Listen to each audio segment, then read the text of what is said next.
今天呢，我们要讲一个特别有意思的故事。这个故事有两个完全不同的版本。你看，一边是烈火是牺牲，另一边呢是墨水是学问。咱们要看的就是宗教改革这把火到底是怎么在荷兰和斯堪的纳亚半岛烧起来的。而且啊，这两地的点燃方式那可是天差地别，但最后都改变了整个欧洲的命运。哇，这话说得够狠的吧？直接把教皇比作豺狼。但你知道吗？最让人吃惊的是，说这话的可不是马丁路德他们那个时代的人。这番话啊，比马丁路德早了整整700年，是由当时的荷兰主教说出来的。这就告诉我们一个事儿，这改革的种子其实早就埋下了，就等一个合适的时机发芽呢。好，那么今天的内容主要分3部分。首先是荷兰的故事，信仰与烈火。然后我们去北欧看看北方之光。最后咱们再来总结一下，先谢与圣经留下了什么样的历史遗产。那咱们先从第一部分开始，荷兰信仰与烈火。这名字一听就感觉不一般。没错，荷兰的改革故事，它不是从上到下由什么王国呀、大学者发起的，恰恰相反，它是一场彻头彻尾的草根运动，是从街头巷尾，从老百姓的心里生根发芽，然后在最残酷的压迫里硬生生给练出来的。咱们看这个时间线，你就能感觉到荷兰的改革不是突然冒出来的。早在12世纪，瓦典西人，就是那些早期的改革先驱，他们就已经把圣经的种子带到了这里。到了16世纪，又有一位叫孟诺西门的人，他原来是个神父，后来他主张用和平的方式传讲信仰。但紧接着，你看坏事来了，查理五世和菲利普二世这2个统治者开始了极端残酷的迫害。那最后呢，就逼得奥伦治的威廉站出来领导革命。所以你看啊，这每一步啊，都走的是相当不容易，充满了血和泪。所以说，像孟诺西门这些人，他们当时到底在坚持什么呢？其实啊，说白了就是4个字儿：良心自由。他们认为信仰这个东西，它必须是发自内心的，是你自己真的相信才行。你不能用刀架在别人脖子上，或者用法律去逼人家信，那根本不是真正的信仰。那么当时的迫害到底有多恐怖呢？这么说吧，在查理五世他们的法令底下，信仰本身就是一种死罪。你看这单子上列的这些事儿，读圣经、听人讲道、自己私下祷告、唱首赞美诗，这些在我们今天看来再正常不过了吧？可在当时，任何一件都可能要了你的命，而且手段极其残忍，男的直接砍头，女的呢直接活埋，数以万计。这到底是个什么概念？这真的不只是一个冷冰冰的数字。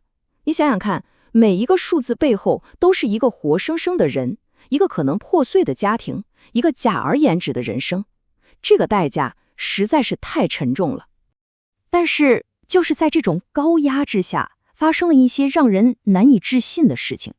当时有人记录下来说，看到那些年轻的女子走向刑场的时候，那个状态就好像是去参加自己的婚礼一样。你琢磨下这个画面，在他们心里，死亡可能真的不是结束，反而是一种升华，是和自己信仰最神圣的结合。这就出现了一个很奇怪的现象。按理说，这么严酷的打压，这个运动应该很快就被扑灭了才对。但结果呢，恰恰相反，这些殉道者的血没有白流，它反而像种子一样撒进了土里，让更多人的信仰变得更加坚定。压迫越狠，反抗的决心就越强。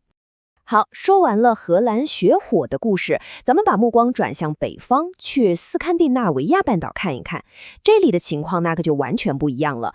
如果说荷兰的改革是在刑场上打出来的，那北欧的改革可以说是在大学的课堂里和国王的宫殿里辩论出来的。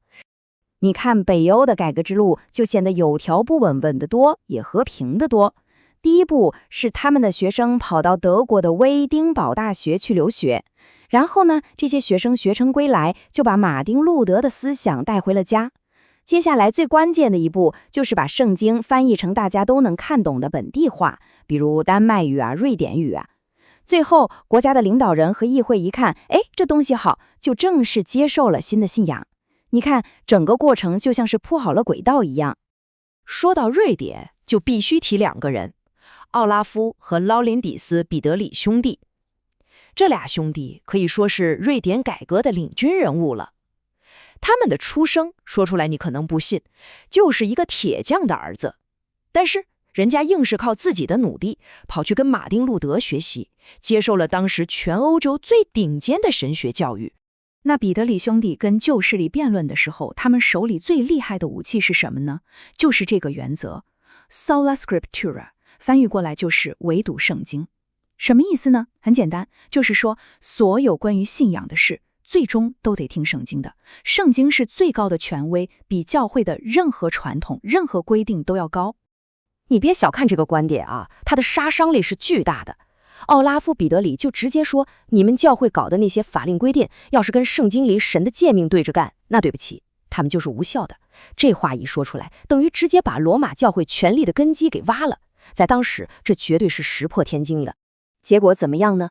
瑞典的国王听了之后觉得很有道理，就接受了改革宗的信仰。紧接着，整个国家议会也投票表示支持。